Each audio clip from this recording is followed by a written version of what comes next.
วาจาพระเจ้าซึ่งพวกเราได้ฟังวันนี้แม้ในตอนต้นภารกิจการประกาศพระวรสารของพระเยซูเจ้าหลังจากที่พระเยซูเจ้าได้รับพิธีล้างจากทานยวง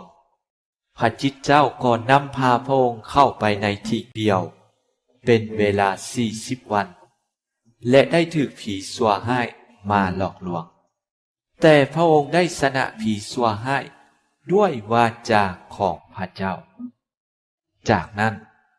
พระองค์ได้กลับคืนเมืองบ้านกาลิเลบ่อนที่พระองค์ได้ทรงเติบใหญ่พอฮอดวันพระพระองค์ก็เข้าไปในโรงธรรมเพื่ออ่านและแบ่งปันพระวาจาแต่ปัญหาก็คือชาวบ้านชาวเมืองบ่เชื่อในคำเทศสอนของพระองค์ย้อนพวกเขาถือว่าพระองค์เป็นเพียงแต่คนธรรมดาสามัญเป็นลูกของครอบครัวทุกข์จนคนหนึ่งเพราะพระองค์เป็นเพียงแต่ลูกของชาวสร้างไม้ผู้หนึ่งเท่านั้นและพวกเขาก็รู้จักครอบครัวของพระองค์อย่างดีสิ่งเหล่านี้เป็นแนวกีดขวางทำให้ชาวบ้านชาวเมืองบ่เชื่อในพระองค์พวกเราแต่ละคนก็เช่นเดียวกันหลายครั้งพวกเราคิดว่าพวกเรารู้จักพระเยซูเจ้าอย่างดีผ่านทางบทสวดบทคำสอนพระคัมภีร์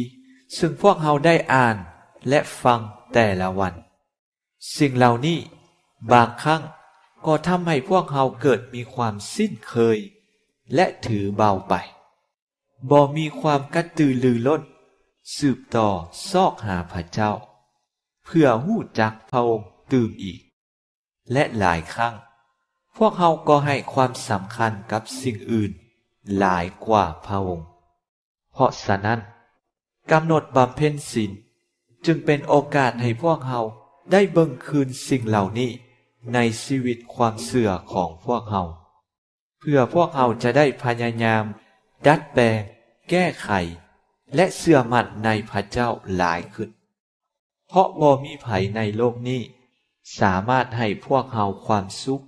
และชีวิตนิรันดรได้นอกจากพระองค์